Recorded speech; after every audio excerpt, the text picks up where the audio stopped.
from people about those presentations. Actually, I had a question, and I had a question for Pier Giorgio. Where's Pier Giorgio? Because what struck me was that you're using data collected for one purpose for another purpose.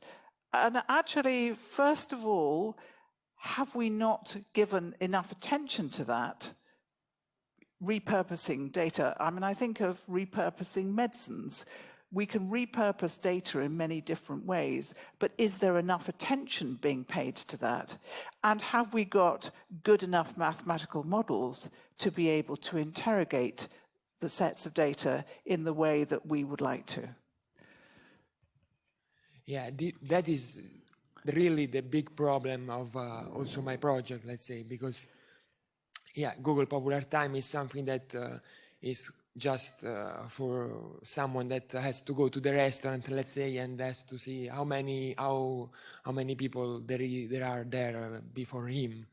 So that is something that we struggle the most on that, and only thanks applying different machine learning methods, we then arrive to a combination of them that help us to, let's say, to use this data for the other purpose of estimating the transit passengers.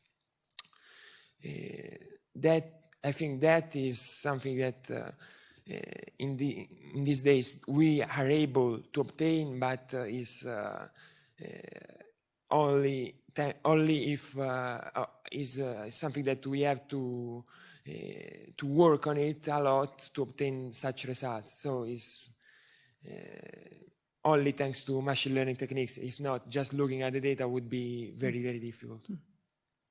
Stefan, what kind of fundamental mathematical models do we need to exploit these sets of data that are out there already?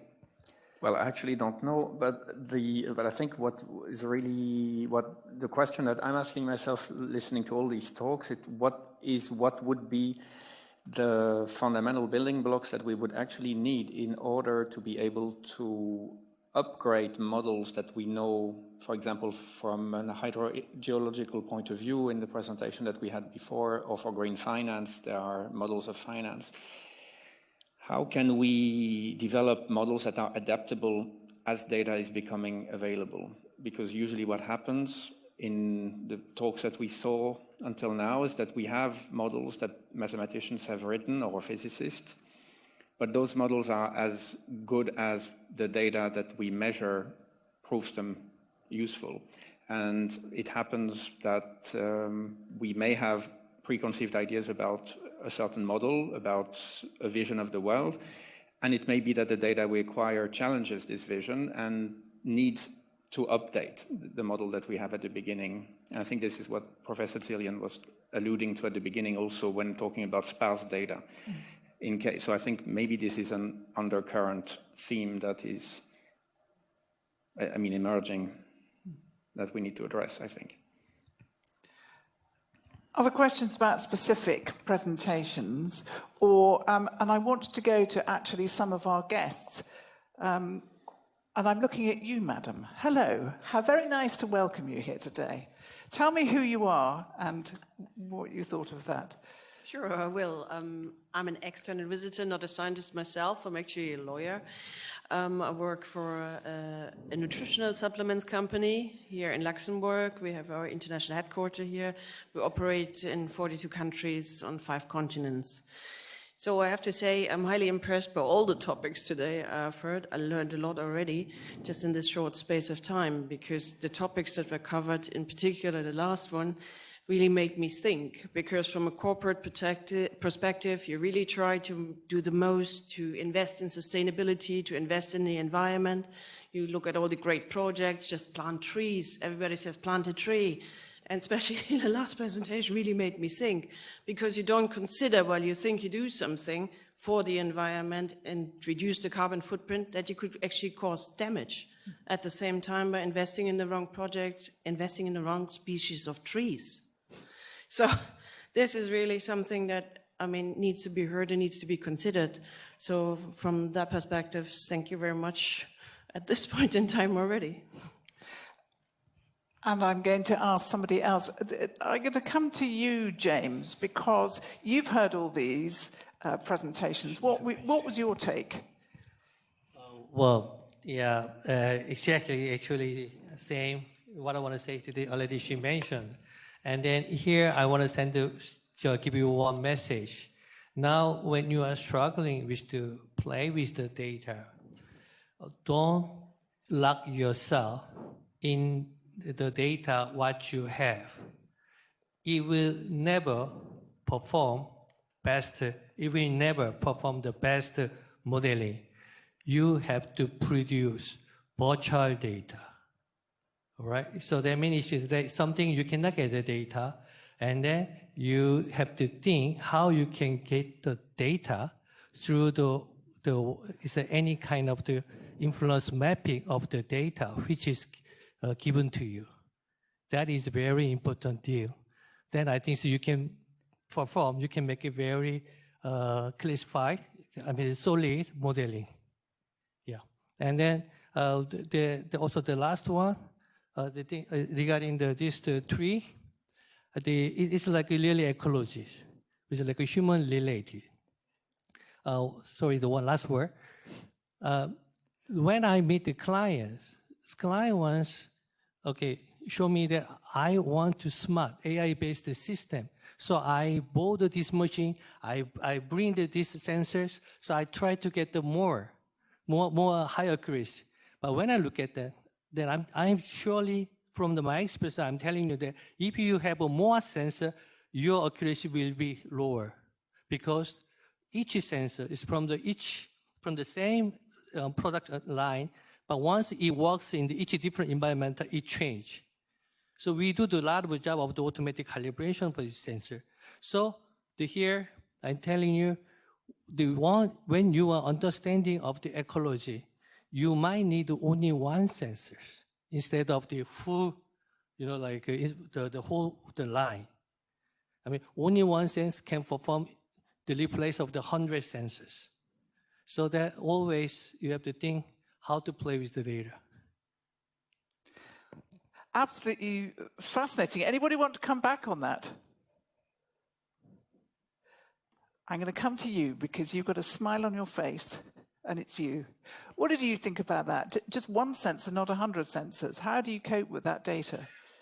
I would say that looking at the presentations, especially the last one by Adnan, yeah, it's really, really a nice, I would say, it makes all of us thinking about not just the data we have or how much data we have, but also about other ways of getting data that is making use of all the data we can have, not just data in the form of structure, not just data in structured form, but also data in the form of ideas that we get from everyday citizens. Like he said, in the case of the avocado, it can cause more environmental damage. So how do we use that kind of information in our data? So that's what I think. So making use of all available data, because every data has something we can get from it.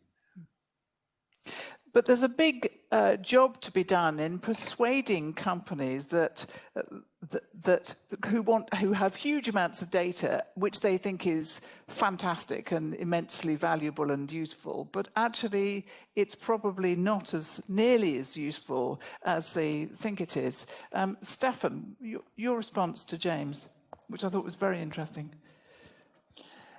Yes, well, I think the problem typically is that we operate in the university world, let's say. I think that's going to be sort of a challenge to overcome this sort of valley between the industrial side, where data is sort of without preconceived ideas, a bit dirty. I mean, we have someone also here in the audience working with a company, and when you get the data from a company, it's much less beautiful than the one you actually generate on your own in silico with nicely controlled experiments that you know everything about, and nothing is unknown, there is no noise, everything is beautiful. And you look and I bet you that the company thinks it's beautiful data.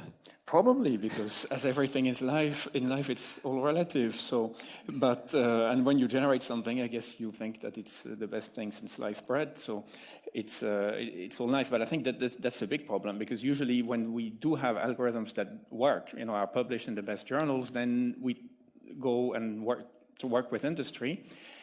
And then we realize that half the data that we look at is very difficult for us to even start comprehending, without even talking about the data files and the management system and the formats and so metadata. To use a war analogy, your algorithms don't survive first contact with enemy data. Although I wouldn't dare to make such an analogy in those times, but certainly yes, I think this is what we're talking about. Because I think we all, the research part of this meeting today comes from an applied math background, and we like things to be very clear, clean, square with, we want to control things because we want to be able to have proofs for, the functioning of our algorithms. We want to be able to show that, for example, if we have an infinite amount of data, we will converge to something meaningful. Or if we have an infinite number of simulations, we will converge to pure certainty about the outcome, which of course is quite different from an industrial setting, where the goal is to have a result for the customers that demand results very fast, quickly, and at a low cost. Without changing anything. Without changing anything. So for us, it is a challenge, but I think from the industrials, so one question that I would ask is about the data formats, for example.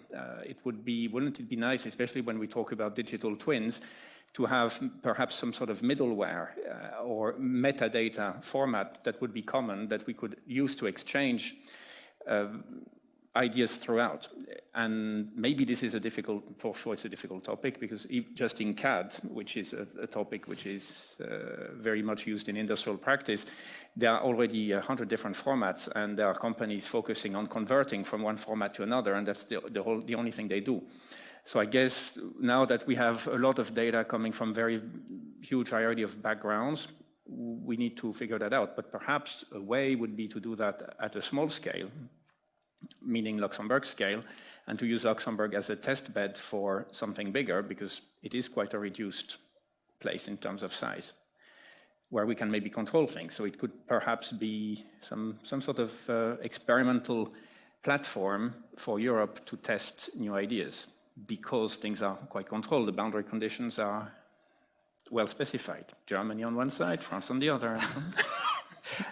Very, very interesting suggestion, and we're going to come back to it later in our discussions, I'm sure.